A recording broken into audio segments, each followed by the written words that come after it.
Halo, selamat siang semua. Kita bisa kembali berjumpa dalam kasih dan anugerahnya Tuhan. Tentu setiap hari kita mengalami hal-hal yang indah berjalan bersama Tuhan. Saya menyapa semua, terima kasih buat ucapan selamat ulang tahun. Bersyukur hari ini Tuhan menambah saya usia sehingga menjadi 50 tahun. Itu semua karena kebaikan Tuhan. Doakan terus, mari kita satu hati bergandengan tangan agar kita tetap setia melayani Tuhan sampai garis akhir. Siang ini mari satukan hati. Saya menyapa yang di rumah, shalom. Mari satu hati serentak dalam doa bersama jam 12 siang ini. Dan kita share firman Tuhan lanjutan dari kemarin. Kita bersama-sama mari nyanyikan pujian yang di kantor ataupun yang sedang, para simpatisan kita yang sedang live, yang ada di luar negeri, bahkan yang ada di Indonesia, di berbagai kota. Mari sama-sama satukan hati, kita bersama-sama menyembah Tuhan, kita menyanyikan Dia. Betapa Dia ajaib, dahsyat dan luar biasa. Sungguh kasih setianya tidak pernah berkesudahan.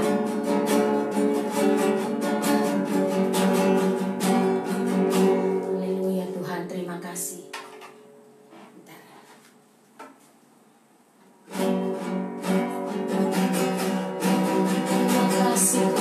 Sungguh baik, Kau sangat baik, tak berkesudahan kasih setiamu, tak habis-habisnya rahmat-Mu, selalu baru. Bersyukur buat hari ini karena anugerah-Mu Tuhan. Haleluya, kasih-Mu sungguh sempurna. Tidak dapat kami membalas kebaikan-Mu Tuhan dengan apapun Tuhan. Sebab itu biarlah apa yang dapat kami lakukan terus menyembah-Mu, menyenangkan hati-Mu, memperkenan hati-Mu Tuhan. Hari lepas hari meninggikan dan mengagungkan Engkau. Hidup kami menjadi berkat bagi banyak orang. Terima kasih Tuhan. Mari sama-sama katakan, kasih Yesus indah dalam hidupku, menghiasi hati dan jiwaku. Ku tak dapat hidup tanpa kasih-Mu Tuhan. Pegang tanganku sepanjang jalanku.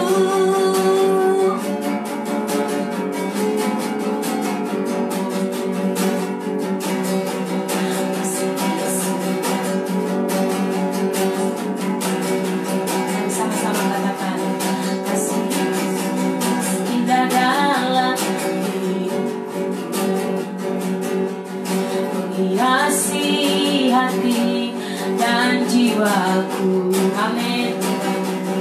Ku tak dapat hidup tanpa kasih-Mu Tuhan. Pegang tanganku sepanjang jalanku. Dari bait pertama katakan sama-sama, Yesus indah dalam hidupku, kasih hati dan jiwaku. Yes, amin. Ku tak dapat hidup tanpa kasih-Mu Tuhan. Pegang tanganku sepanjang jalanku. Kasih Yesus mengalir dalamku seperti sungai yang tak pernah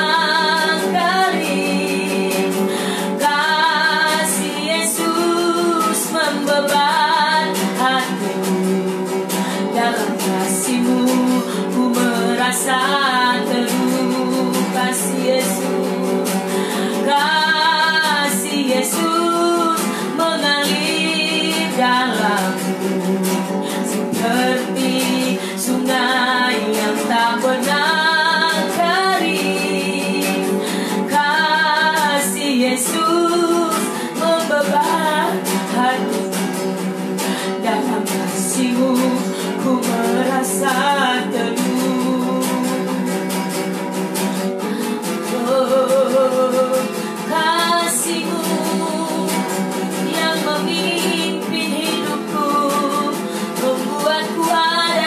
sampai hari ini.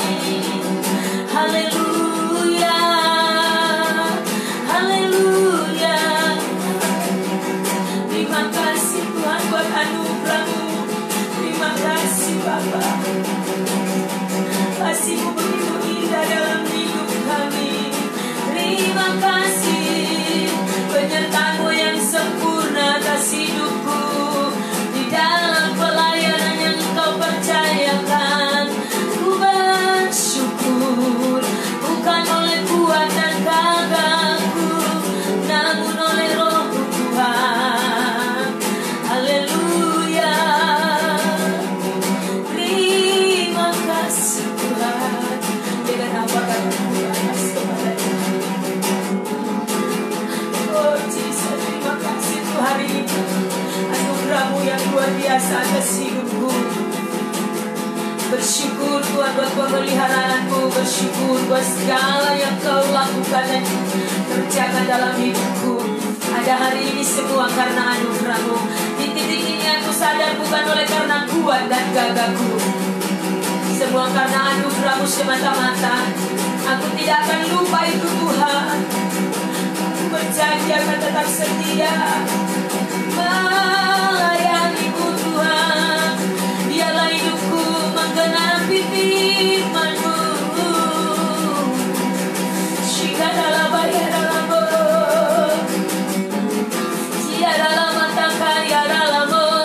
Mari yang di rumah sebalia naikkan syukur kita kepada Dia Bapa yang baik, Bapa yang mengasihi hidup kita. Kasih setianya tidak pernah berkesudahan. Tiada lama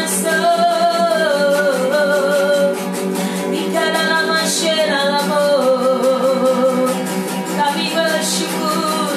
Aku mengangkat hati, mengangkat suara, mengangkat hati kepada-Mu Tuhan. Selama segalanya dalam hidupku, bukan oleh kuat dan gagahku, semua karena anugerah-Mu. Hidupku menggenapi firman-Mu. Tanda mujizat sertai tiap langkahku. Kau bersamaku di dalamku, jadi bukti kebesaran-Mu. Engkau sempurna dalam hidup kami. Penyertaan, perlindungan, pengawalan sempurna dalam hidup kami. Kami sama-sama yang di rumah dengan segenap hati kita nyanyikan pujian dari baik pertama. Tuhan, Kau sempurna. Rencana-Mu dan karya-Mu, ku serahkan hidupku. Murnikan dengan Roh-Mu Tuhan. Kau sempurna. Tuhan, Kau sempurna. Yes, amin.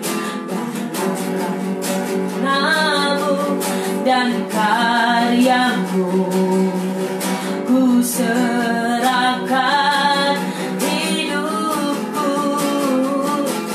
Murnikan dengan Roh-Mu.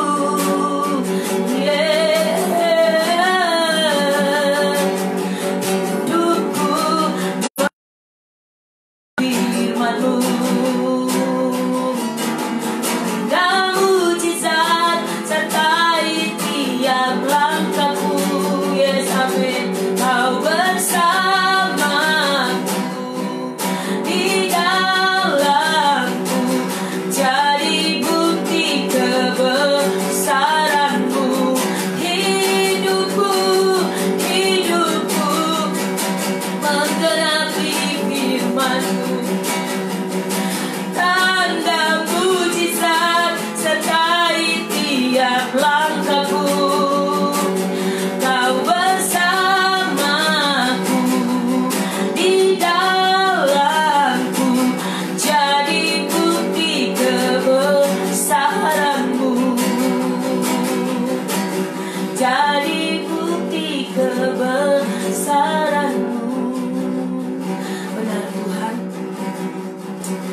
kami memberi diri kepada Tuhan, Kau memanggil kami.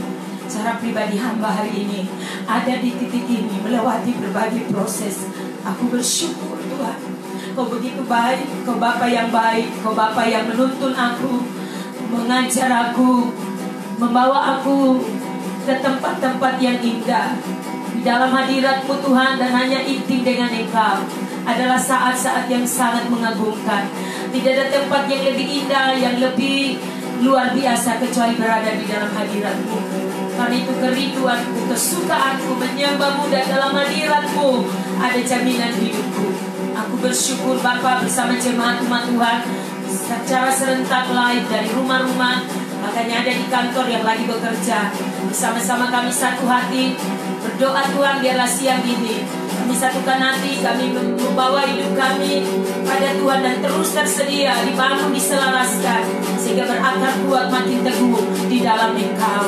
Siang ini Bapa penuh hati kami syukur karena Tuhan begitu luar biasa. Kami alami kebaikan-Mu.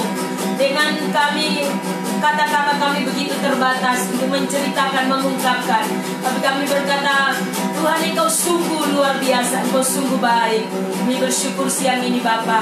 Kami mau share dari firman-Mu. Mari Roh Kudus, urapan-Mu mengajar kami semua. Roh hikmat dan wahyu, roh pengertian datang pada kami sehingga setiap firman dilepas, berkuasa menerobos setiap hati.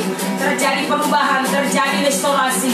Kami diset kembali, kami dibangun kembali, kami di-reset kembali, sehingga hidup kami tak akan sama lagi. Hidup kami makin berbeda, menjadi orang kuat di dalam rumah rohani, menjadi orang kuat yang berdiri hari-hari ini, tidak akan mudah bergoncang, tidak akan mudah terpengaruh, tetap teguh dan tetap kuat di dalam Engkau. Sebabnya siang ini Bapa, kami siap bersama-sama mau share dari firman-Mu. Dan urapi hamba-Mu, urapi kami semua, seluruh umat-Mu Tuhan yang sedang live bersama-sama. Kami berdoa roh pengertian, roh pewahyuan memenuhi kami semua.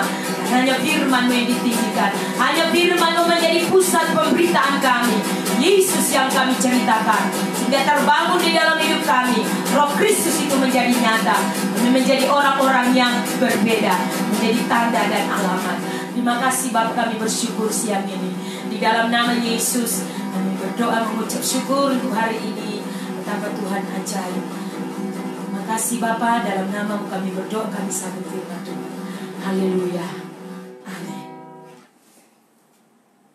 Oh, haleluya.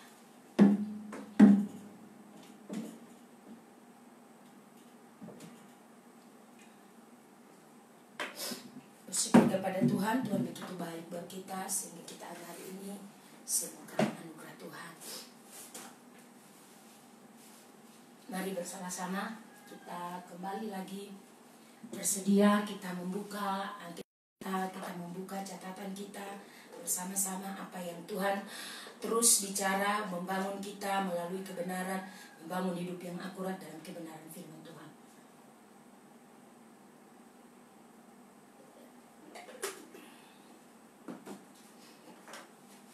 Oke, kita lihat firman Tuhan.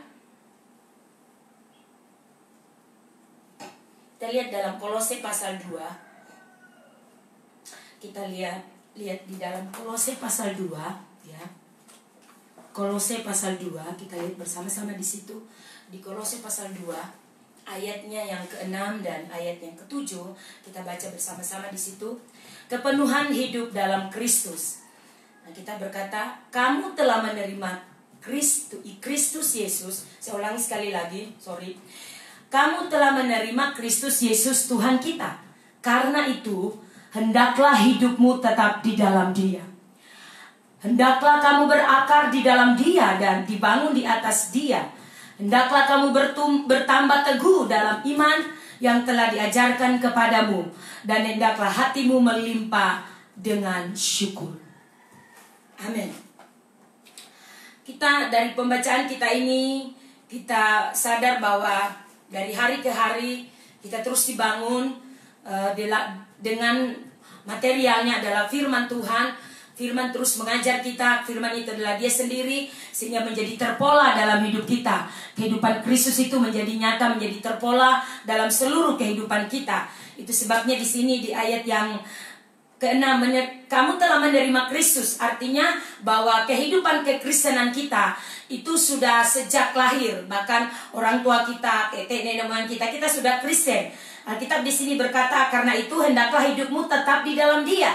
Artinya kita harus terus tinggal di dalam Dia, menghidupi firman, mengalami restorasi, mengalami pembaharuan dari waktu ke waktu.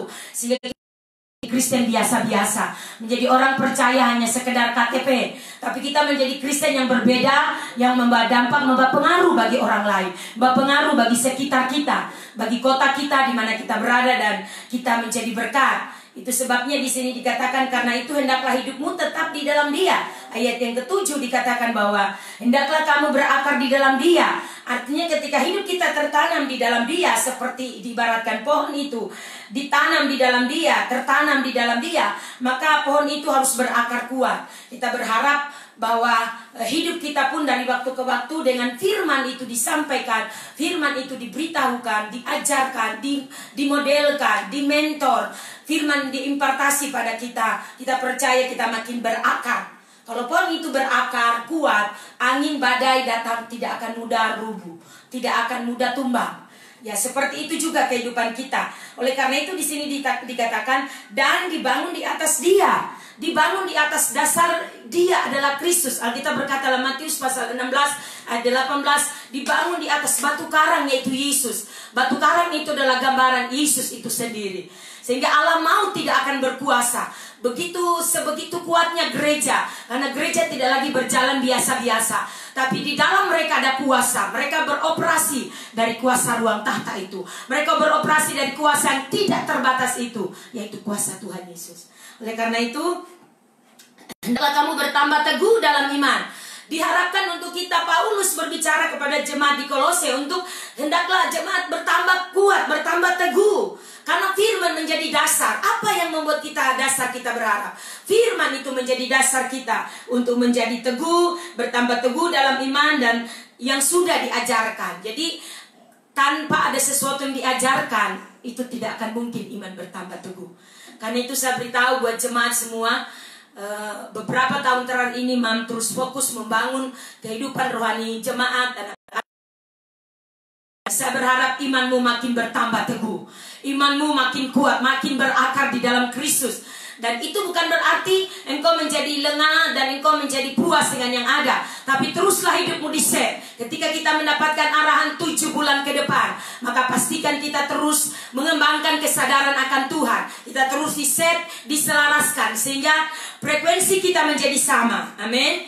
Kalau frekuensi kita menjadi sama, kita di-set, kita di-setel, maka saya percaya hidup kita berbeda. Kita harus memastikan mengubah frekuensi menjadi selaras dengan frekuensi Allah, frekuensi ilahi. Artinya hal-hal yang duniawi kita rubah frekuensinya menjadi frekuensi ilahi. Kenapa? Karena frekuensi itu bicara tentang frekuensi adalah gelombang atau radiasi yang terjadi tanpa terlihat oleh mata secara jasmani, namun memiliki efek yang sangat luar biasa. Untuk itu kita perlu menyelaraskan frekuensi kita. Frekuensi secara lahiriah masuk dalam frekuensi roh. Waktu kita menyatu dengan firman, maka kita makin strong, makin kuat. Karena frekuensi kita bukan lagi frekuensi yang lahiriah, yang fisik ini, yang jasmani, tapi bergerak dalam frekuensi roh, frekuensi yang sama. Apa yang Tuhan tanamkan, apa yang Tuhan ajarkan kepada kita, itu menjadi dasar kita. Sehingga itu sangat berdampak. Kehidupan kita hari lepas hari biarlah terus tersedia. Yuk kita lihat, kita sambung dengan bagian kemarin kita membangun kehidupan yang akurat di dalam kebenaran firman Tuhan. Kita kemarin sudah selesai dengan poin 3 dan poin 4. Sekarang kita poin 5 dengan poin 6. Poin 5 dan poin 6, saudara, mari di sini lebih kembali lagi bahwa berfokus kepada sikap hati. Ya, seringkali ada banyak hal seperti yang kemarin Mam sudah bagikan. Ada kebiasaan kita yang tidak dibenahi, maka kita perlu benahi. Dasar keyakinan yang tidak benar kita harus benahi, selaraskan di dalam kebenaran. Dan kali ini di bagian 5 dan 6 bicara khusus tentang sikap hati yang kita terus harus jagai. Kita harus terus menjagai sikap hati kita. Kenapa? Untuk selalu kita tulus, untuk selalu kita murni. Segala sesuatu yang kita lakukan, kita kerjakan. Segala sesuatu yang datang, kita harus memiliki sikap hati, merespon dengan benar, jangan merespon dengan salah. Kalau sekian lama kita masih memiliki respon yang salah dan salah dan salah, sehingga selalu mempengaruhi hati kita. Kita tersinggung, kita menjadi marah, kita menjadi emosi, kita menjadi orang yang mungkin ya bukan lebih baik semakin hari, tapi justru bertambah buruk. Justru sebaliknya kita harus menjadi lebih baik. Karena ketika firman mengoreksi kita, maka itu artinya ada sesuatu yang harus berubah di dalam kita. Sifat dasar kita itu harus berubah menjadi sifat ilahi, di mana keilahian Tuhan bekerja di dalam kita. Kita menjadi orang-orang yang berbeda.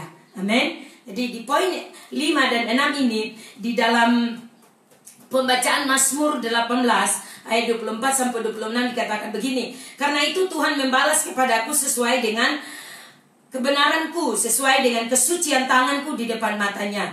Terhadap orang-orang setia engkau berlaku setia, terhadap orang yang tidak bercela engkau berlaku tidak bercela. Terhadap orang yang suci engkau berlaku suci, tetapi terhadap orang yang bengkok engkau berlaku belak-beli. Jadi mari pastikan kita harus mengecek kembali kebiasaan kita, sikap hati kita yang selalu terbangun udah menjadi kebiasaan setiap hari. Jadi kita harus mengeceknya dan mari dibenahi. Kita membenahi diri kita, kita harus berkomitmen. Ketika firman sudah datang, artinya kita sedang dibenahi, kita sedang diupdate oleh firman, supaya kita mengerti dan memahami dan mengalami diupgrade, alami peningkatan, alami restorasi, sehingga kita mengalami terus meningkat, terus alami pertumbuhan, mengalami kehidupan kita menjadi berbeda hidup kita. Amin. Jadi kita harus terus menjaga sikap hati, ya. Walaupun seringkali kita mendengar ada banyak, bahkan kita pun sendiri seringkali merasa ada sesuatu yang sudah menjadi kayak mitos gitu, satu kebiasaan, itu dasar yang keyakinan yang sebenarnya tidak benar, ya. Karena itu perlu dirombak. Jadi seringkali kita berkata hanya Tuhan yang tahu hati saya. Ya benar, Tuhan tahu hati kita, tapi kita harus belajar untuk ada hal-hal di dalam diri kita. Karena hanya Tuhan yang tahu, seringkali kita menjadi alasan, menjadi benteng, menjadi sesuatu yang sesuatu yang bercokol kuat dalam diri kita, menjadi kekuatan untuk kita tidak berubah. Padahal ada banyak hal yang harusnya kita sadar, kita terima koreksi, kita terima teguran, kita terima nasihat itu, sehingga kita berubah. Dan karena kita meresponi Tuhan, maka saya percaya pasti Roh Kudus akan menolong kita. Amin. Karena itu sikap hati kita sangat penting, sebab menentukan perjalanan hidup kita. Perjalanan hidup kita ke depan akan sangat ditentukan bagaimana engkau berespon tengah-tengah situasi dan keadaan apapun itu, ya.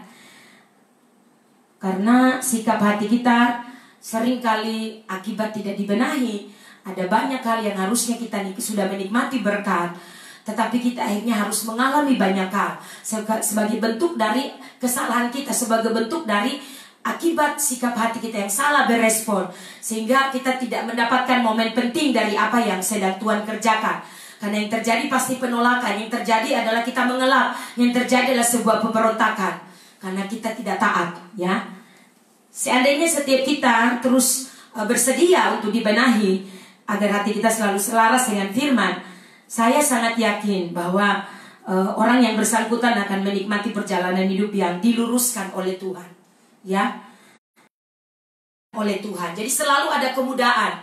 Mungkin ada orang bermaksud yang tidak baik, tapi selalu Tuhan punya cara untuk menolong kita. Kita selalu diluruskan, kita selalu ditolong oleh Tuhan, ya. Di dalam Yesaya pasal 26 ayat 7 itu Alkitab berkata di sana, tetapi jalan orang benar tidak akan sukar ataupun penuh bahaya, karena Tuhan meratakan dan meluruskannya bagi mereka. Jadi jalan orang benar, siapa orang benar? Anda dan saya. Kita orang benar, tapi kali ini masih ada banyak hal yang semakin akurat kita perlu benahi, ya. Lebih akurat lagi kita membenahi hidup kita, perlu mengecek kembali. Seringkali sikap hati kita masih salah, ya. Oleh karena itu kita harus cek apa permasalahan yang sering dialami oleh kebanyakan orang percaya atau diri kita sendiri. Kebanyakan kita lihat bahwa banyak orang mengalami kondisi di mana kurang terbuka, kurang mengakui kesalahan, tidak jujur, suka bersembunyi, suka membenarkan diri. Itu hal-hal yang terjadi. Mari kita tinggalkan itu, kita benahi sikap hati kita. Kita menjadi jujur, menjadi terbuka, memeriksa sikap hati kita. Dan dibutuhkan itu tadi, kejujuran, keterbukaan, ketulusan, dan kemurnian. Karena kita tahu bahwa semua orang juga menghadapi pergumulan yang sama. Tapi jika mereka mengalami pembaharuan, mereka mengalami restorasi, hidup mereka menjadi lebih baik. Artinya kita pun bisa. Kita punya kesempatan, kita punya peluang. Amin. Yang di rumah, oke. Jadi betapa liciknya hati di dalam Yeremia 17. Kita lihat di situ Yeremia 17 ayat 7. Betapa liciknya hati, lebih licik daripada segala sesuatu. Hatinya sudah membatu. Siapakah yang dapat mengetahuinya? Siapa yang bisa mengetahui? Tidak ada. Hanya Tuhan. Ya, makanya tadi seringkali kita seringkali berkata, Tuhan yang tahu hati saya. Tuhan tahu hati kita, tapi kita tidak pernah berespon. Dan nangis terus, kecewa terus, kita membawa kesedihan. Padahal Tuhan tahu kita sedang mengalami kondisi itu. Karena dari pihak Tuhan, Tuhan tahu. Tapi apakah kita berespon untuk diubahkan? Apakah kita menerima tawaran Tuhan dan berkata, maukah engkau mengampuni? Maukah engkau memaafkan? Maukah engkau lebih lagi meresponi apa yang aku sedang lepaskan, apa yang sedang aku ajarkan kepadamu supaya hidupmu menjadi lebih baik? Seringkali yang terjadi tidak seperti itu. Kita suka mengabaikan, kita sempat cuek. Toh banyak orang juga melakukan hal yang sama. Ingat, sekali lagi saya katakan, perjalanan hidup rohani kita itu ditentukan oleh kita sendiri. Amin. Kita harus memilih yang baik. Jangan terus berjalan di jalan yang salah. Kita sudah tahu itu salah. Kita sudah tahu kita perlu dibenahi dalam banyak hal. Tetapi kita terus berjalan dan terus ada nyaman di dalam keadaan itu. Ini tidak benar. Izinkan Tuhan merestorasi hidup. Izinkan Roh Kudus merombak kembali, meriset kembali hidup kita sehingga hidup kita tak akan sama. Kita menjadi orang yang benar-benar hidupi firman, orang benar-benar alami kuasa, orang benar-benar berjalan, tidak mudah tersinggung, tidak mudah meledak-ledak, tidak mudah berespon yang tidak baik, tapi selalu membawa nature ilahi, selalu membawa sifat dasar ilahi. Dan kita menjadi tanda dan alamat. Sama himbau buat kita semua, apalagi kita yang di level para pemimpin, para pelayan. Jemaat akan selalu melihat kehidupan kita. Karena hidup kita adalah pola. Hidup kita adalah teladan. Paulus berkata, belajarlah kepadaku. Aku adalah teladan. Yesus berkata, belajarlah kepadaku karena aku lemah lembut dan rendah hati. Amin. Jadi menjadi tantangan buat kita semua. Kalau engkau menjadi pribadi yang berbeda, maka betapa bahagianya rumah tangga itu. Mungkin dulu banyak konflik. Dulu suka meledak-ledak, tapi ketika dibenahi lewat menyelaraskan hidup di dalam kebenaran, hidup kita diselaraskan, dibangun makin akurat, kok menjadi istri yang berbeda, ada di samping suaminya. Tapi kalau saudara merasa menjauh ataupun dijauhi ataupun merasa tidak senang, tidak suka, cek ada yang salah dengan hidupmu. Saya berdoa kepada engkau dari tempat ini, jangan terus hidup di jalan-jalan yang salah. Hiduplah di jalan kebenaran, maka engkau akan melihat ada kemerdekaan, ada kemenangan di dalam hidupmu karena engkau dibangun di dalamnya. Responi dia, ya, amin. Kita butuh harus kita menerima terjadi pembongkaran, kita harus dibongkar kembali, amin. Kita harus dibongkar kembali, kita harus diset kembali, karena untuk itulah kita menjadi orang yang selalu selaras, selalu tulus, selalu murni, dapat bekerja sama dengan Tuhan di dalam banyak hal untuk membawa mandat kerajaan. Amin. Di Yeremia pasal 17 ayat 10 di sini dikatakan, ya, Tuhan yang menyelidiki hati.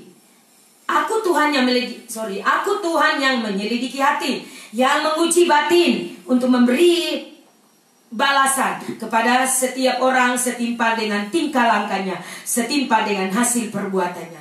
Nah, ini dia. Jadi Tuhan menyelidiki hati. Dan Tuhan berkata di sini, aku menguji batinnya. Tuhan menguji batin kita untuk memberi balasan kepada setiap orang setimpal. Jadi Tuhan memberi balasan setimpal. Tadi di Mazmur dikatakan ketika kita berlaku setia, Tuhan berlaku setia. Jadi di sini peran sikap hati kita sangat penting. Amin. Kalau kita evaluasi hidup kita, sudah sekian tahun mungkin kita menjadi orang Kristen.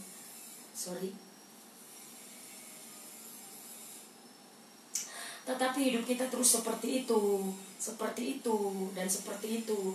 Bahkan banyak orang terus menjadi orang percaya yang jalan-jalan. GK, Gereja Kristen jalan-jalan. Terus jalan di sini, jalan di sana. Karena kenapa? Mereka tidak mau diselaraskan. Mereka tidak mau taat kepada firman. Selalu memberi peluang besar bagi dagingnya, keduniawiannya untuk disenangkan gitu. Ketika firman berbicara, mudah tersinggung, merasa aduh tidak cocok, saya tidak cocok di sini, ya. Kecuali dalam banyak hal, saya percaya Tuhan akan selalu memastikan kita bahwa apapun itu, kalau kita taat kepada Tuhan. Orang yang setia adalah orang menghargai urapan. Artinya ada kuasa, ada pengurapan Tuhan yang bekerja di dalam hidup kita, di dalam kehidupan orang-orang di sekitarmu, orang-orang sebagai pemimpin-pemimpin rohani. Maka pasti engkau akan selalu taat. Dibutuhkan hati yang taat. Dibutuhkan, kemarin kita sudah belajar tentang ujian kesetiaan. Tetaplah setia, kau akan menuai hasilnya. Mungkin sekarang terasa berat, tapi dengan mudah engkau akan mampu, karena ketika engkau meminta kekuatan dari Roh Kudus, engkau akan sangat dimampukan. Ketika seseorang terus secara kontinu ya menjaga sikap hatinya untuk tetap lurus dan tulus di hadapan Tuhan dan di hadapan manusia, ya. Jadi di hadapan Tuhan juga, tapi di hadapan manusia, maka dia akan menikmati kondisi kehidupan yang memungkinkan dia selalu, masih orang Kristen ini, anak Tuhan ini, kita selalu ada dalam keadaan siap untuk diberkati. Jadi kita selalu tersedia, berkat apapun selalu datang. Karena kita tersedia, hati kita tidak menjadi khawatir, menjadi ketakutan, tapi dengan tenang karena kita terus menyelaraskan hidup. Amin. Dikatakan di sini karena Tuhan akan terus memastikan kita dibenahi setiap saat dan setiap waktu. Amin. Jadi kita jadi memiliki kecenderungan hati untuk mengutamakan orang lain. Ketika sikap hati kita terbangun dengan akurat, kita selalu memiliki kecenderungan, ya, kecenderungan hati, sikap, ya, untuk mengutamakan orang lain lebih daripada diri kita. Benar-benar humble, sikap yang benar-benar terbangun memahami orang lain, tulus, murni. Misalnya contoh kita lagi antri panjang nih, kebiasaan kita di Indonesia tuh antri panjang. Ketika kita lihat misalnya gembala saudara di depan, tapi gembala saudara di belakang. Orang Indonesia selalu punya sifat itu sangat-sangat luar biasa. Dia akan mengutamakan gembalanya untuk ayo di depan dan dia di belakang. Menggantikan gembalanya diutamakan terlebih dahulu. Dan ini juga bagus sih, cuman adalah lebih baik ya kita terus melaksanakan. Kalau di luar negeri beda lagi gitu. Ya, jadi kita bersyukur sama Tuhan. Ini adalah pola yang baik dan harus kita terus pertahankan. Rasa hormat, rasa respek yang tinggi pada pemimpin itu, pada orang tua itu sangat baik. Tetapi kita juga harus belajar untuk budaya antri itu harus ada, ya. Oke. Yang berikut, kita jadi memiliki keterbukaan untuk menerima koreksi, ya. Jadi ketika orang sikap hatinya dibenahi, yang pasti bahwa dia akan selalu menerima teguran, menerima nasihat. Kepekaan hatinya begitu kuat, begitu tajam, ya, begitu kuat sehingga membuat dia dengan mudah menyelaraskan diri, dengan mudah dia menerima. Oh, ini teguran, dia peka. Jadi bukan malas tahu, cuek, ya. Bahasa sekarang itu yang keren itu EGP. Emang gue pikirin, itu tidak boleh. Sebagai buat kita semua anak-anak rohani di sini, jangan pakai sikap EGP, emang gue pikirin. Tapi terimalah firman, katakan Tuhan, ini aku, bentuk aku, bawa aku, ajar aku sesuai dengan kehendak-Mu. Dan Tuhan pakai gembalaku, Tuhan pakai pemimpinku, supaya aku makin kuat, menjadi orang kuat di dalam rumah rohani, menjadi anak yang dibanggakan, menjadi pelayan yang dapat dibanggakan, menjadi pelayan yang dapat dipercaya. Karena engkau memiliki itu gitu. Engkau terbangun begitu luar biasa, tidak terpengaruh. Engkau memiliki kelebihan, engkau memiliki sesuatu yang berbeda dengan yang lain. Dan itu Tuhan taruh, Tuhan akan bangun di dalam hidup kita masing-masing gitu, untuk saling melengkapi dalam satu. Ya. Kita akan menjadi pribadi yang memiliki kebesaran hati untuk menghargai anugerah Tuhan yang bekerja pada hidup sesama kita pelayan atau sesama kita keluarga rohani. Kalau dia memiliki sesuatu yang lebih, jangan iri. Itu anugerah buat dia gitu. Saudara harus tetap merasa enjoy, sudah merasa oke dengan hidupmu.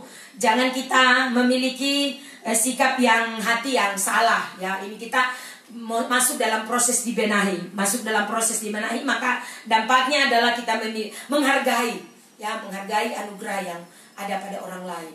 Kita berbesar hati karena Tuhan memberi mereka sebuah kelebihan. Itu kelebihan. Kalau misalnya dia diberkati lebih, saudara jangan iri. Ya, itu anugerah buat dia. Amin. Dan pasti Tuhan akan membawa orang ini juga yang diberkati untuk tidak lupa. Tapi dia akan selalu ingat dari mana Tuhan angkat dia, dari mana Tuhan bawa dia. Sehingga ketika dia diangkat, dia diperlengkapi misalnya dari segi finansial, maka dia akan menyalurkan berkat itu kepada orang lain. Dia tidak hidup hanya untuk memperkaya diri sendiri, tapi dia akan hidup menjadi saluran. Tangannya selalu terbuka untuk terulur bagi orang lain. Tangannya selalu terbuka untuk memberkati pekerjaan Tuhan. Tidak pelit. Tidak selalu hanya berpikir kepentingan dia. Kalau saya ke sana, saya beri ke sana, bagaimana dengan hidup saya? Ini sikap hati yang belum diperbaiki. Ya, jadi kita harus perbaiki, kita harus dibenahi supaya kita memiliki ketulusan, kemurnian, sehingga kita menjadi orang yang lebih baik, memiliki kualitas hidup. Amin. Kita jadi pribadi yang mudah memaafkan ketika kita terluka, ketika kita mungkin bermasalah dengan namanya hidup ini. Tidak pernah ada orang yang berjalan mulus-mulus saja. Rumah tangga tetap pasti ada kerikil-kerikil kecil. Ya, jadi kalau soal saudara terluka, ada banyak orang juga terluka. Kecewa, banyak orang juga kecewa. Tapi saudara harus pastikan ketika firman sudah datang, engkau harus mengalami pemulihan. Mungkin sama keluarga, di tengah-tengah keluarga, dalam rumah tangga, atau dalam kehidupan dalam keluarga rohani. Ya, ini adalah proses. Kita terus dibangun menjadi satu keluarga dalam rumah rohani, sehingga terjadi persaingan yang sehat. Seringkali itu pun terjadi hanya oleh karena ada banyak hal memicu kita. Tapi kita harus belajar untuk hati kita menjadi tulus. Ya, kita menghargai anugerah yang Tuhan beri pada orang lain. Misalnya dia memimpin pujian agak lebih beda gitu, karena mungkin ya itulah bakat dia, skillnya mungkin terasa dengan baik. Saudara, jalani saja, lakukan saja bagianmu dengan rendah hati, menghargai apa pemberian Tuhan, takaran yang Tuhan beri pada engkau, itu dengan setia engkau lakukan. Amin. Tanpa harus merasa terusik dengan orang lain, tanpa harus memaksakan diri menjadi seperti orang lain. Jadilah dirimu sendiri. Amin, Bapak Ibu. Kita harus jadi pribadi yang memiliki keberanian untuk selalu bisa bersosialisasi dengan orang lain. Tidak boleh menjadi pribadi yang tertutup. Tidak boleh menjadi pribadi yang tidak bisa bergaul. Kalau kita sudah menjadi satu keluarga dalam satu rumah rohani, kita harus wajib bagi kita untuk mengenal satu dengan yang lain. Wajib, tidak boleh dalam satu rumah. Kalau anak di dalam satu rumah, satu duduk di depan, satu makan di teras, satu makan di ruang tamu, satu makan di meja makan, bahaya. Tidak ada keteraturan. Satu rumah rohani harus belajar dari satu kepemimpinan, satu mata rantai. Kita diajar yang sama, memiliki kultur yang sama, value yang sama, nature yang sama. Terus kita diajar selaras bersama-sama, sehingga kita memunculkan itu. Walaupun pribadinya berbeda-beda, tapi karakternya indah. Karena kita semua taat, kita semua melakukan apa yang Tuhan ajarkan kepada kita. Amin. Kita jadi pribadi yang memiliki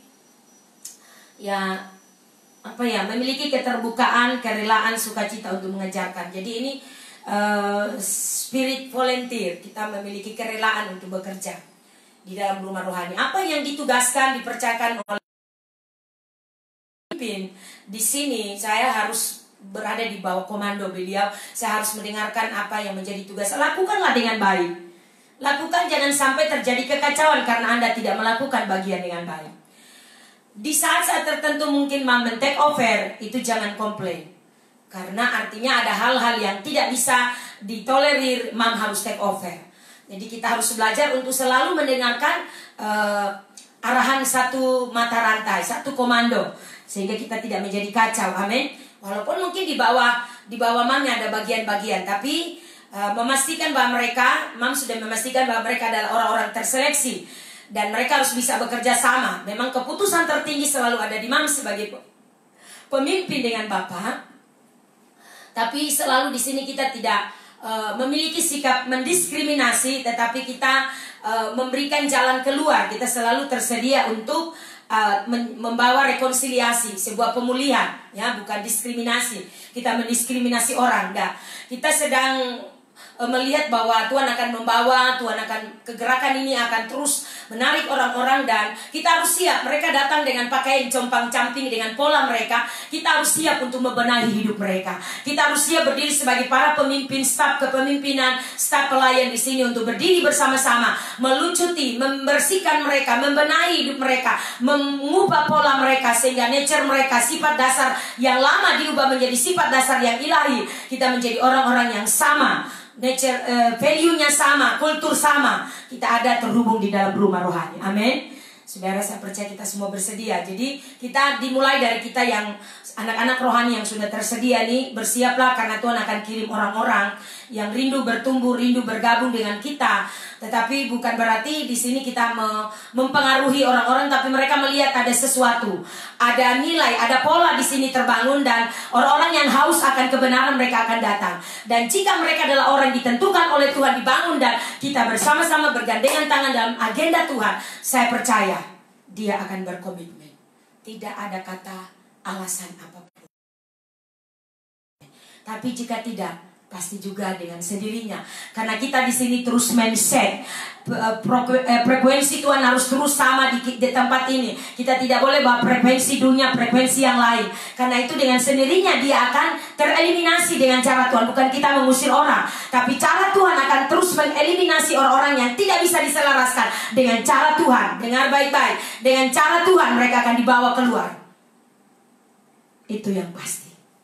Dan kita percaya, mari kita jaga ini dengan baik. Biarlah orang-orang yang dipercayakan Tuhan, orang bersih, menjaga hidupnya dengan baik. Amin, Bapak Ibu.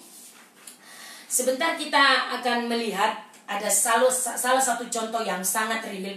Kemarin Mam sudah bagi, karena tidak pas, jadi saya sementara berbicara tentang sikap hati. Kita sedang berbicara membangun kehidupan akurat di dalam kebenaran firman Tuhan. Saya dapat memberikan contoh ini kepada Bapak Ibu semua, saudara, keluarga rohani yang ada di rumah, yang sedang nonton, yang sedang live. Kita mari lihat sama-sama. Kita tinggalkan bagian ini. Kita lihat contoh yang real dari kehidupan daripada Lot. Itu ada di dalam perjanjian lama, dalam kitab Kejadian. Ayo kita lihat bersama-sama dalam kitab Kejadian. Bagaimana kita tidak akan baca semua, tetapi hanya ada beberapa bagian ayat firman yang kita akan angkat di sini dan bukakan kepada kita semua, menjadi contoh, menjadi menjadi patokan buat kita untuk jangan sampai itu terjadi dalam hidup kita, ya. Kita lihat bersama-sama di dalam Kejadian pasal 13. Kejadian pasal 13 ayat 11, di sana dikatakan, ini bicara tentang Lot. Sebab itu Lot memilih baginya seluruh lembah Yordan itu, lalu ia berangkat ke sebelah timur dan mereka berpisah. Abraham menetap di tanah Kanaan, tetapi Lot menetap di kota-kota lembah Yordan dan berkemah di dekat Sodom. Sampai di situ. Kita akan ambil bagian-bagian. Ayat 13 itu dikatakan, orang Sodom sangat jahat dan berdosa terhadap Tuhan. Jadi Mam di sini mendapati ada catatan buat kita menjadi pelajaran untuk supaya jangan sampai kita menjadi seperti Lot. Salah di dalam perjalanan hidup ini, ketika kita terjadi pembiaran, ya, kita orang ini terus kasih biar tuh hidup kita tidak dibenahi. Dengar firman tapi tidak berubah.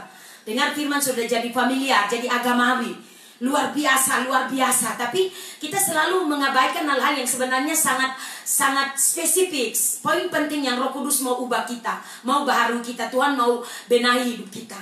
Hanya kita selalu cuek, kita selalu membiarkan. Coba kita berfokus. Mulai dari sekarang saya berdoa, sementara kita terus dibangun 6-7 bulan ke depan ini, mari kita fokus, kita cek dan recheck kembali hidup kita. Ada hal-hal yang harus dibenahi, kebiasaan kita, dasar keyakinan kita, sikap hati kita harus benahi kembali, sehingga kita menjadi orang yang berbeda. Kita menjadi gereja, orang yang berotoritas, gereja yang berdampak, orang-orang yang membawa pola bagi orang lain. Amin. Itu sebabnya ada 7 dampak rohani yang fatal dari kehidupan Lot. Kenapa? Karena Lot tidak terbangun secara akurat. Lot memiliki gaya hidup yang tidak terbangun secara akurat. Ketika kita baca ayat pasal 13 tadi di ayat 11 dengan 12, itu ketika peristiwa ini terjadi, ketika gembala dari Abraham dengan Lot, ya, orang-orang yang dikatakan di sini ternak Abraham dengan ternak Lot, ya, yang para penggembala ini menjadi salah paham, akhirnya terjadi perkelahian. Dan Abraham akhirnya memutuskan untuk, daripada terjadi perkelahian kita dua ini, bapak dengan ponakan, om dengan ponakan, jadi jangan sampai terjadi perkelahian, maka lebih baik memilih. Jadi singkat cerita seperti saudara sudah tahu ceritanya. Hanya di Abraham, kalau dalam ukuran keegoisan dia orang tua, dia lebih yang lebih baik. Tapi saudara tahu, kita belajar kerendahan hati dari seorang Abraham. Dia memberikan pilihan pertama kepada Lot. Makanya tadi dikatakan di ayat yang ke-12 tadi, 11 dikatakan di situ, sebab itu Lot memilih baginya seluruh lembah Yordan itu. Di situ dikatakan lalu Lot melayangkan pandangnya. Ayat 9 di situ dikatakan, coba kita lihat dari ayat 18. Maka berkatalah Abraham kepada Lot, janganlah kiranya ada perkelahian antara aku dan engkau, dan antara para gembalaku dan para gembalamu, sebab kita ini kerabat. Bukankah seluruh negeri ini terbuka untuk engkau? Baiklah, pisahkanlah dirimu daripadaku. Jika engkau ke kiri, maka aku ke kanan. Jika engkau ke kanan, maka aku ke kiri. Lot kesempatan memilih. Lalu Lot melayangkan pandangnya dan dilihatnya bahwa seluruh lembah Yordan banyak airnya seperti taman Tuhan, seperti tanah Mesir sampai ke Soar. Karena itu hal itu terjadi sebelum Tuhan memusnahkan Sodom dan Gomora. Sebab itu Lot memilih baginya seluruh lembah Yordan itu. Lalu ia berangkat ke sebelah timur dan mereka berpisah. Abraham menetap di tanah Kanaan, tetapi Lot menetap di kota-kota lembah Yordan dan berkemah di dekat Sodom. Bapak Ibu, saudara kekasih dalam Tuhan, inilah sebuah gambaran, ya, apa yang terjadi ketika Lot salah memilih, ya. Kalau dapat saya katakan gini, seandainya dia memberi ketika Abraham dengan rendah hati belajar di kerendahan hati sang paman, dia akan berkata, kalau bahasa Papua dibilang begini, tidak, om pilih dulu, saya ini anak, jadi om pilih dulu sudah, baru saya. Saudara tahu, begitu cerobohnya dia, begitu dia berpikir tentang keuntungan, berpikir tentang dirinya, berpikir tentang kehidupan kesenangannya, masa depannya. Jadi pikirannya hanya tertuju kepada hal-hal sementara. Halo, perhatikan. Karena itu ada 7 dampak kemunduran rohani yang sangat fatal yang dialami oleh Lot. Yang pertama, saudara perhatikan. Mama akan bagikan ini buat kita. Mari, Mam sudah janji, perhatikan. Yang pertama adalah Lot di sini katakan Lot menginginkan. Lot menginginkan, di catatan Mama enggak kurang tulisan dokter jadi. Lot menginginkan semua lembah sungai Yordan sebagai tempat kediaman. Perhatikan, ini sikap hati. Lot sangat-sangat ingin dia ada di lembah sungai Yordan. Itu tempat yang basah. Kalau kata lainnya sekarang itu tempat berduit. Dia sudah dikasih kesempatan, kok masa bodoh. Paling dia berpikir, saya kan sudah dikasih kesempatan. Tapi kalau ponakan yang tahu diri, dia akan berkata, jangan begitu om, aku ini ponakan. Silakan om pilih duluan, sisanya nanti saya. Wow, luar biasa. Kita berdoa semoga ada banyak orang kembali, hati bapak-bapak berbalik kepada anak-anak, hati anak-anak berbalik kepada bapak-bapak. Ada sesuatu takaran yang berbeda, ukuran yang harusnya kita taruh itu, kita harus bangun itu dikembalikan kembali. Maka ini akan sangat indah. Amin. Yang kedua, ia pergi ke arah timur dan tinggal di kota-kota yang terdapat di lembah-lembah sungai Yordan. Jadi dia memutuskan pergi tinggal di situ. Ya. Pertama ingin gitu ya, sudah ada tawaran ingin, dia pikir-pikir, aduh ini kesempatan, kalau tidak diambil mana, kapan lagi bisa punya kesempatan itu. Yang kedua itu terus meningkat, jadi dari keinginan, lalu akhirnya keinginan itu dia buahi dengan dia tinggal di tempat itu, akhirnya terrealisasi gitu. Keinginannya untuk memiliki ini, memiliki itu, akhirnya terrealisasi.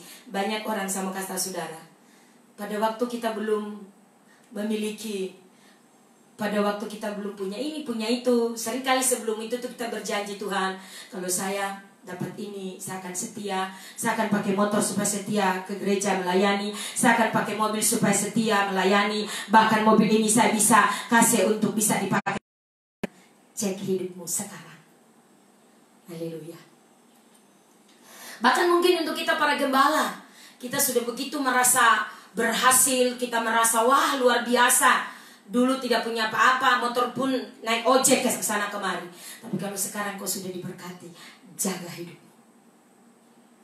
Jaga hidupmu, tetaplah rendah hati, karena itu hanya fasilitas yang Tuhan sediakan. Itu bukan karena kekuatanmu yang kau memperoleh itu. Itu cuma bonus dari Tuhan. Karena itu jaga sikapmu, jaga hati kita. Amin. Setiap kali saya menyembah, selalu Tuhan ingatin saya, ini dari mana engkau diangkat. Tetaplah rendah hati. Siap Tuhan. Sehingga setiap kali saya menyembah, tidak pernah saya tidak menangis. Selalu pasti melihat sekali mata. Sukacita, damai sejahtera, merasa kekuatan Tuhan membawa aku ada hari ini. Tidak pernah terpikir olehku, tapi Tuhan membawaku dan menuntunku. Aku belajar tersedia dan aku ada di titik ini. Saya tahu semua yang Tuhan sediakan ada di kantor ini yang lumayan, puji Tuhan, semua anugerah Tuhan. Gereja, fasilitas kendaraan, semua anugerah Tuhan. Aku tahu bukan karena aku, tapi karena Dia yang empunya. Karena itu apa artinya semua itu? Jangan sampai kita nebeng menjadi tenar dengan hal-hal ini. Mari, aku bukan siapa-siapa jika bukan Tuhan memilih dan mengangkatku. Amin Bapak Ibu. Jaga sikap hati kita. Yang berikut, jadi yang kedua, ia pergi ke arah timur dan tinggal di kota yang terdapat di lembah-lembah sungai Yordan itu. Dia sudah tinggal dulu mengingini, sekarang akhirnya terrealisasi dan dia tinggal. Yang berikut, ia memindahkan tenda-tendanya supaya lebih dekat kota Sodom.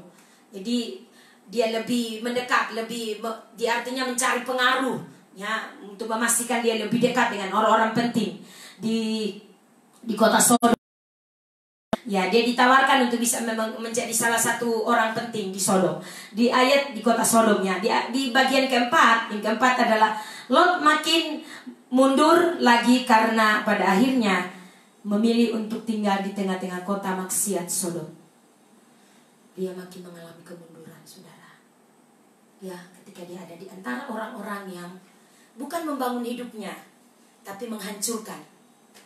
Lot tidak peka. Karena itu karena memang hidupnya tidak terbangun secara akurat kalau kita lihat, ya, dari segi etika, dari segi hubungan dengan paman, bagaimana penghormatannya, rasa hormatnya kepada yang tua, ya. Jadi kita juga harus mengecek ini kebiasaan-kebiasaan yang buruk. Kadang-kadang anak-anak tidak hormat lagi pada orang tua, dengan mudahnya membentak atau memberontak. Mari kita kembali. Mungkin juga kita orang tua ada salah, dan kita harus kembali menunjukkan model, menunjukkan teladan yang baik. Amin. Dia makin mundur, dia tinggal ada di tengah-tengah, dia berada dengan orang-orang yang jahat. Ya, adapun orang-orang Sodom sangat jahat dan berdosa terhadap Tuhan. Bayangkan, Alkitab dengan jelas menjelaskan bahwa orang Sodom itu orang yang sangat jahat dan berdosa terhadap Tuhan. Jadi Tuhan sudah menandai ini kota. Jadi tinggal tunggu waktu kota ini akan ditunggak balikan. Oke, kita lihat yang berikut. Itu di Kejadian 13 ayat 12 dan 11 dan 12. Kita lihat yang berikut. Ia bersedia menerima kedudukan. Nah, karena itu memang ambisi dia, itu tawaran. Ya, buat kita hari-hari ini kita harus belajar untuk menguji segala sesuatu. Ketika kita ditawarkan ini dan itu, belajarlah untuk menguji segala sesuatu dengan cara berdoa, ambil waktu dengan Tuhan, bertanya pada Tuhan, apakah peluang ini bisa atau tidak, apakah ini berkat dari Tuhan atau tidak. Karena ingat, selalu ada jebakan bagi kita. Tapi kalau itu adalah berkat Tuhan, engkau pasti diberi Tuhan, hatimu akan damai, hatimu akan sejahtera, ada peneguhan daripada Tuhan. Karena itu belajar untuk berdoa, belajar untuk bertanya kepada Tuhan. Jangan selalu melihat peluang, ambil dengan segera. Padahal engkau tidak tahu di situ ada jebakan. Orang lagi merencanakan sesuatu untuk hidupmu. Dan itu sebabnya betapa penting hidup kita harus dibangun secara akurat. Firman harus tinggal dan bekerja dan menjadi nyata. Dan itu menjadi lifestyle, menjadi gaya hidup kita setiap hari. Katakan amin. Di bagian yang kita lihat, dia bersedia menerima kedudukan, itu di pasal 19. Loncat jauh di pasal 19. Kita lihat sama-sama. Ini pembacaan kita kemarin 5 pasal.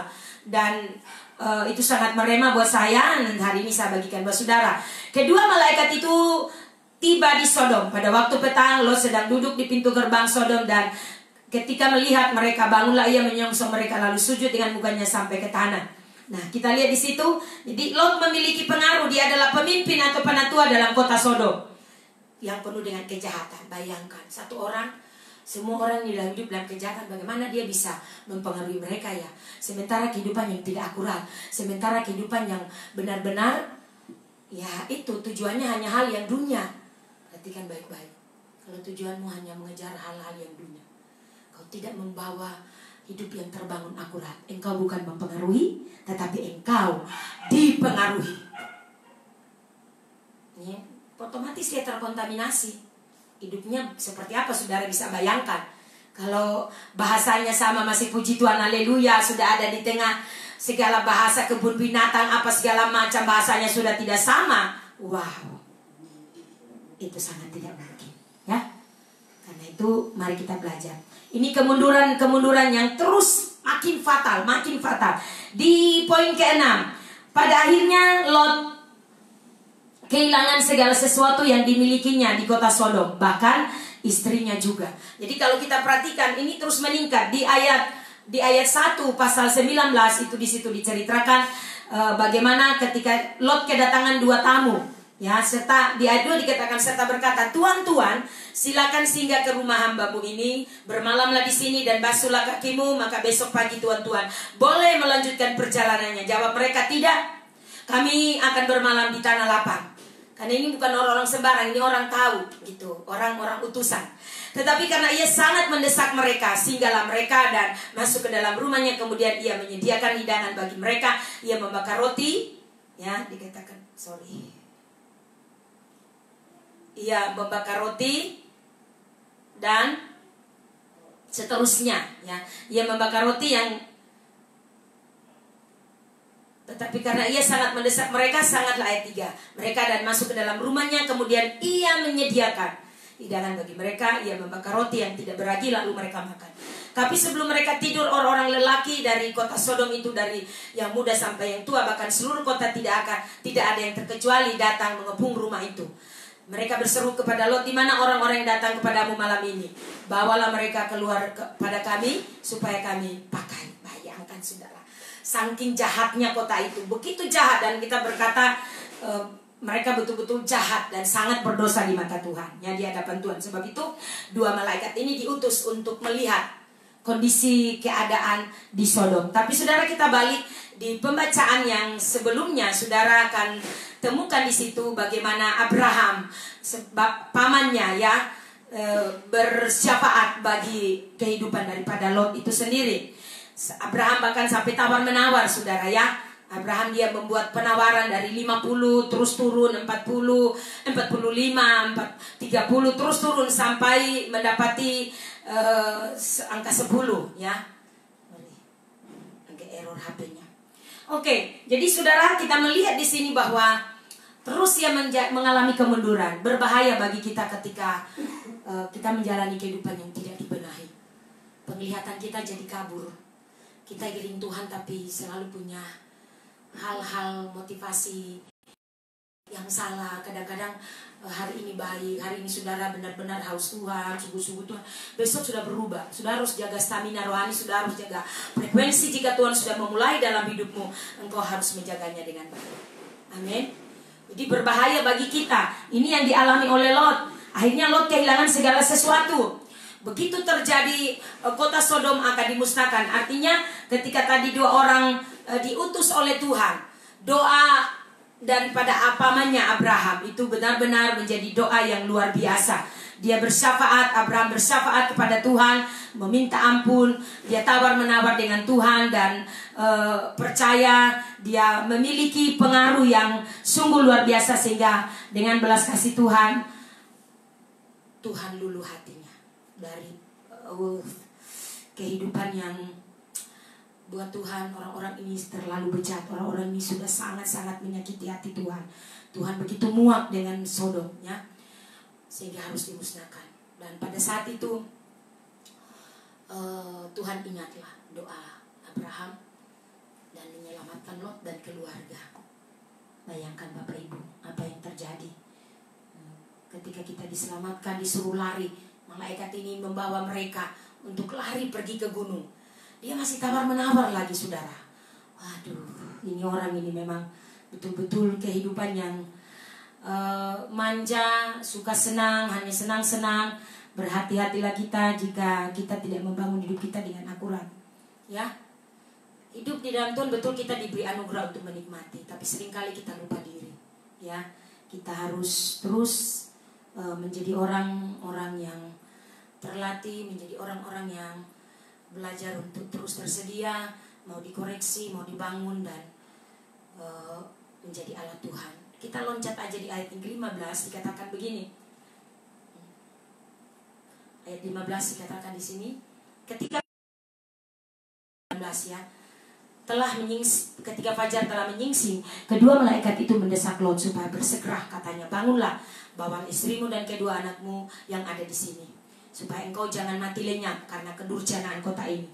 Dalam hitungan menit kota itu akan ditunggang balikan oleh Tuhan. Ya, ketika ia berlambat-lambat, maka tangannya, tangan istri dan tangan kedua anaknya dipegang oleh kedua orang itu. Ini dua malaikat utusan Tuhan, dan dipegang dan dibilang, sebab Tuhan hendak mengasihani dia karena doa syafaat daripada Abraham. Abraham telah melakukan tawar menawar. Apakah lo tahu? Lo tidak tahu.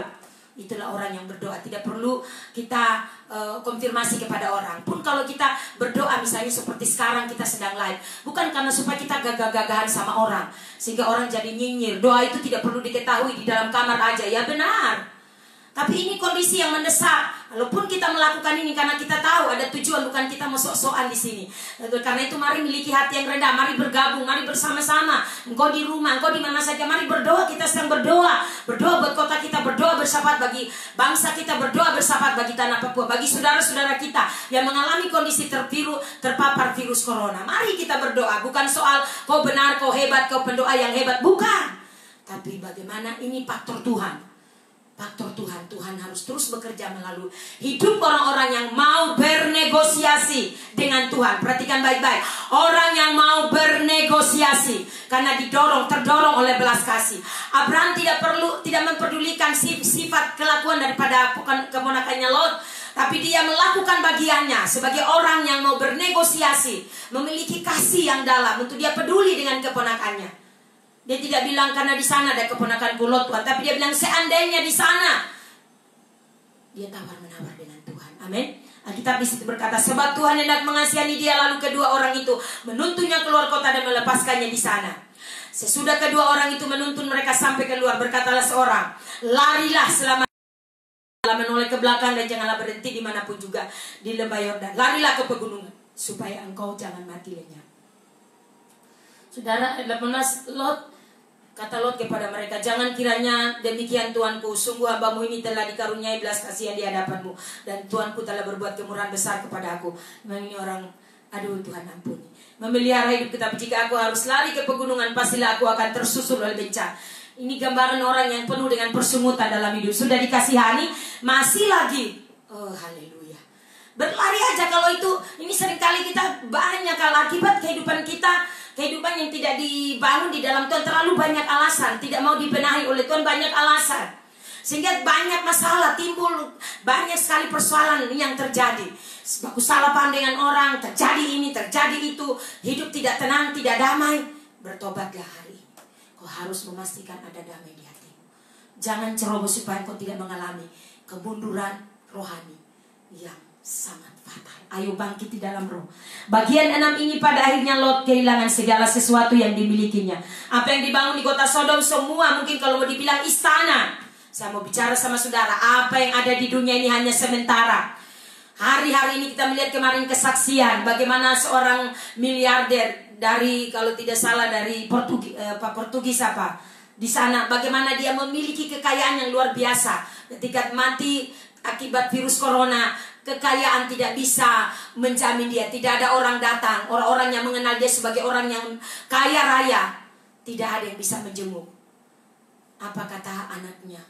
Kami punya banyak uang, tetapi tidak ada orang yang bisa mengasihani kami, memperdulikan kami, karena uang tidak bisa membeli apapun.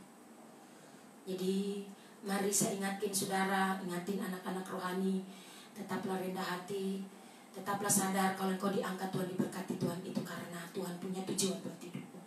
Mari jadi berkat, supaya kita jangan sampai kehilangan segala sesuatu. Kadang-kadang mungkin Tuhan taruh di hatimu untuk memberi, tetapi engkau mengeraskan hati. memberi, melakukan tindakan kasih kepada orang, tapi hatimu selalu terkunci. Sepanjang hatimu terkunci untuk tidak terbuka tanganmu memberi, sampai kapanpun engkau tidak akan belajar untuk memberi sesuatu, mengasihani, memberi pemberian yang baik kepada orang. Tidak akan, ya. Tapi belajarlah untuk peka mendengar suara Tuhan. Seperti Yesus memandang dengan belas kasih, engkau juga dan saya harus memiliki itu. Mari kita bersama-sama menjadi pelaku firman. Kita percaya bahwa ketika hidup kita dibangun di dalam Dia, maka pasti kita akan menikmati berkat-berkatnya. Amin. Pada akhirnya Lot akan kehilangan sesuatu yang berharga. Semua milik, kepunyaan, harta benda di Sodom ditunggal-balikan. Hanya lari dengan baju. Waktu istrinya menoleh ke belakang, membayangkan kekayaan. Aduh, kekayaan banyak sekali. Mobil mungkin, rumah mewah, bak istana dan lain-lain. Begitu menoleh ke belakang, sudah dipesan, jangan menoleh ke belakang. Dia menoleh ke belakang karena masih mengingat. Hati berlari mengejar Tuhan, tapi pikiran kekayaan ini, harta dunia ini masih ada, begitu menguasai. Itu sebabnya ini sebuah pelajaran buat kita. Amin. Buat kehilangan segala sesuatu, kehilangan istrinya. Ayat 26 pasal 29. Ya, kita di sini dikatakan ayat 26, tetapi istri Lot yang berjalan mengikutinya menoleh ke belakang lalu menjadi tiang garam. Haleluya. Menjadi tiang garam. Saudara mau jadi tiang garam? Enggak mau ah. Karena itu mari berfokus kepada Tuhan. Harta dunia kita bisa peroleh, tetapi jangan lupa selalu jika engkau diberi Tuhan anugerah untuk memperoleh itu, gajimu cukup, kehidupanmu cukup, usahamu maju, bersyukurlah kepada Tuhan. Itu anugerah. Jangan lupa selalu terulur tangan bagi siapa saja. Jangan lupa engkau ada di dalam rumah rohani, apa keperluan, kepentingan rumah rohani, agenda sorga yang Tuhan pecahkan di rumah rohani. Kita pegang bersama-sama, kita bergandengan tangan, sehingga lewat kebersamaan kita nama Tuhan dipermuliakan, banyak orang diperlengkapi, dibangkitkan, membawa kegerakan Tuhan, frekuensi yang sama daripada Tuhan. Yang terakhir, yang ketujuh, makin fatal, ya, akhirnya hidupnya tidak jadi berkat. Yang ketujuh, Lot akhirnya incest dengan kedua anaknya, anak gadisnya, ya, hubungan seksual antara saudara kandung, incest, terjadi incest antara ayah dengan anak. Maka dari hasil incest itu saudara bisa baca seterusnya, mereka bikin ayahnya tertidur nyenyak, tertidur pulas, lalu mereka satu persatu bergantian, malam ini kakaknya, besok adiknya. Ini kejahatan yang luar biasa. Hari-hari ini saudara, kejahatan ini juga sedang merajalela di mana-mana. Kadang-kadang keluarga, rumah tangga, suami bisa berlaku sangat bejat dengan anak atau anak tiri dan lain-lain. Mari kita berdoa supaya kekudusan Tuhan terus menginvasi kehidupan keluarga, orang percaya, anak-anak Tuhan, hamba-hamba Tuhan. Kita semua terus sadar menjagai kehidupan rohani kita, mengamankan kehidupan kekudusan kita, sehingga hidup ini hanya untuk menyenangkan Tuhan. Hidup ini menjadi pembawa mandat kerajaan, menjadi tanda dan alamat. Amin. Apa yang terjadi? Lahirlah dua kelompok masyarakat atau bangsa yang menjadi musuh bebuyutan Israel. Dari hasil incest, ya, hubungan terlarang antara saudara kandung, ayah dengan anak, lahirlah itu. Saudara bisa baca di Kejadian 19 ayat 37 sampai 38. Kita sudah, waktunya sudah selesai, kita akan berdoa. Dua bangsa yang besar lahir, yaitu bangsa Moab dan bangsa Amon. Ini menjadi musuh bebuyutan Israel. Ini keturunan hasil dari incest antara ayah dengan anak. Ini perhatikan saudara, menghasilkan bangsa yang luar biasa jahatnya. Karena itu mari hari ini kita mau bangun hidup kita akurat, responi Tuhan. Hari-hari terakhir ini saudara harus berfokus. Jangan lihat orang lain, tapi bawa dirimu, bawa keluargamu, bawa semua mengenal Tuhan, dibangun secara akurat, sehingga kita mampu bertahan menjadi Kristen yang kuat, gereja yang kuat di tengah-tengah masa yang sukar. Kegoncangan-kegoncangan ke depan kita tidak akan sanggup dan mampu kalau kita tidak dibangun akurat. Hari ini kita percaya firman ini menjadi berkat. Semoga apa yang membagikan terakhir, dampak kemunduran rohani, 7 dampak kemunduran rohani yang fatal yang dilakukan oleh Lot menjadi inspirasi. Jangan kita lakukan. Mari kita belajar membangun hidup kita di dalam kebenaran. Segala sesuatu kita selalu terhubung dengan Tuhan. Belajar bertanya pada orang tua rohani, pada pemimpin. Ketika engkau butuh arahan, butuh hikmat, bertanyalah. Jangan memulai segala sesuatu tanpa berdoa, tanpa mengangkat tangan ke surga. Karena akibatnya adalah engkau akan berjuang sendiri. Ketika musuh datang menghadang engkau, tidak ada pertolongan. Tapi ketika engkau terus berjalan bersama, ada di dalam kasih anugerah Tuhan, bersama pemimpinmu, maka mereka adalah orang-orang yang akan berdiri membela engkau, berdiri bersama-sama menghalau musuh. Engkau tidak sendiri, tetapi mereka bersama-sama dengan engkau. Tuhan memberkati saudara. Siang ini mari bersama-sama kita mengucap syukur. Saya menyapa saudara semua, halo. Biarlah kiranya firman Tuhan siang ini menolong kita. Terus kita belajar di set, membangun hidup yang akurat dalam kebenaran firman Tuhan. Contoh siang ini Lot menjadi inspirasi untuk jangan sampai itu terjadi dalam hidup kita. Bahwa pada akhirnya hidup itu menjadi fatal. Mari berjalan di dalam kebenaran dan beri diri kepada Tuhan. Mari kita berdoa bersama-sama dan bersyukur kepada Tuhan sebab Anda menolong kita semua bersama-sama pada siang ini. Bukan dengan kekuatanku ku dapat jalani hidupku tanpa Tuhan di sampingku, tanpa Tuhan yang di sampingku. Ku tak mampu sendiri, Engkaulah kuatku, Engkaulah kuatku yang menopangku. Ku pandang wajah-Mu dan berseru, pertolongan datang dari-Mu. Peganglah tanganku, jangan lepaskan. Kaulah harapan dalam hidup, Kaulah harapan, Kaulah harapan dalam hidup, Kaulah harapan, harapan dalam hidup. Mari berdoa bersama-sama serentak. Bapa, kami mengucap syukur buat anugerah-Mu hari ini. Kami beroleh kekuatan, kesehatan sampai pada hari ini. Itu semua oleh karena begitu nyata penyertaan dan pertolongan Tuhan atas kehidupan kami. Berdoa siang ini bagi kota kami, apapun fakta yang kami terima, informasi COVID-19 terupdate, kami tetap deklarasikan Timika sehat, Timika pulih, Timika bebas dari COVID-19. Penyebarannya kami katakan stop dalam nama Yesus dari tempat ini. Kuasa hadirat Allah menjamah, biar terus terjadi pemulihan, terjadi kesembuhan ilahi bagi kota kami. Para dokter, para perawat, para mantri, kami berdoa di dalam nama Yesus. Berkat Allah mengalir, perlindungan Tuhan sempurna atas mereka. Kami juga berdoa buat pemerintah kami, Tuhan berkati. Terus stay, terus dengan hati yang sungguh-sungguh mengasihi masyarakat. Berjaga-jaga bersama-sama, terus menghimbau masyarakat tetap stay. Ketika keluar, kami berdoa dan terlebih di atas semua, merendahkan hati dan berdoa menyerukan kepada seluruh masyarakat Kabupaten Mimika. Berdoa mencari wajah Tuhan, sehingga walaupun secara fakta terus meningkat virus COVID-19 ini, tapi kami berdoa dengan iman, merendahkan diri mencari wajah Tuhan. Kami percaya pertolongan Tuhan itu menjadi nyata. Belas kasih Tuhan terjadi di dalam nama Yesus. Bagi Papua Tuhan kami berdoa, bagi Indonesia kami berdoa berdiri, biar Indonesia terus alami pemulihan.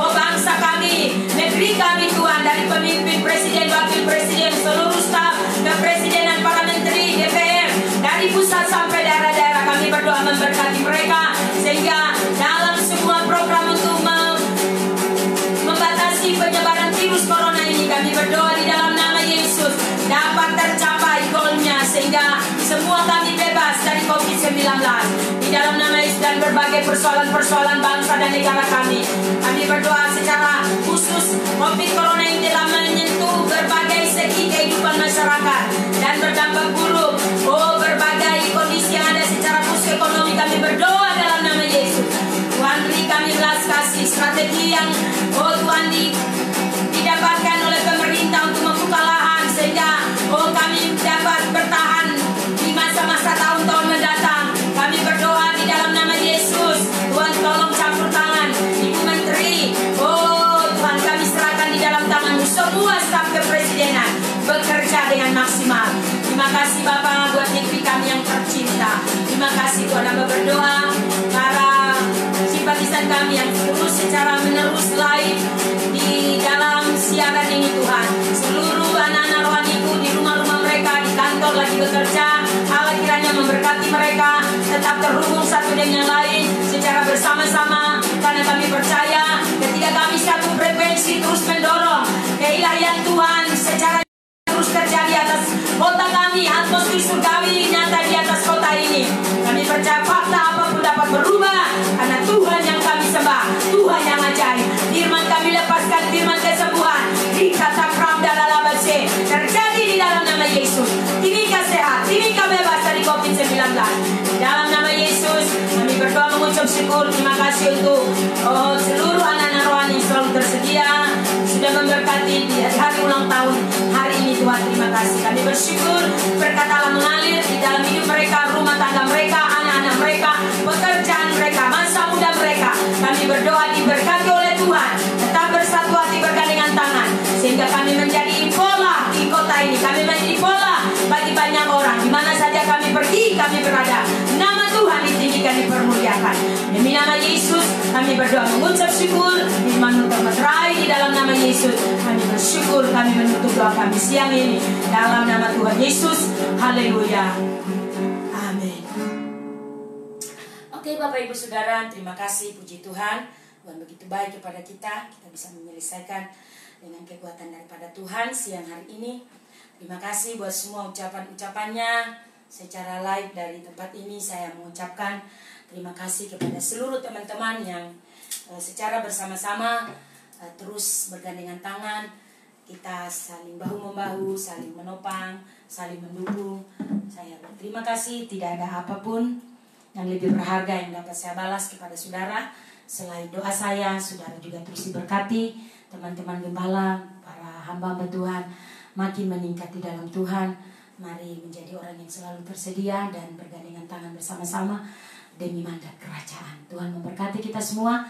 Dan siang ini juga secara spesial saya ucapkan buat terima kasih banyak buat seluruh anak-anak rohani yang sudah tersedia ucapan-ucapan selamat, doa dan harapan-harapan, dukungan-dukungan secara satu. Mam tidak bisa balas, tetapi doa Mam, hidupmu tak akan sama. Kau menjadi anak kebanggaan, anak yang dapat dipercaya di dalam rumah. Kau menjadi orang tepat, orang strategis yang Tuhan akan lepaskan di marketplace, sehingga lewat hidupmu engkau menjadi pembawa sejarah. Engkau menjadi orang-orang yang diandalkan. Engkau menjadi tanda dan alamat. Tuhan berkati kita semua. Shalom, selamat siang dan selamat makan siang. Tuhan memberkati. Haleluya.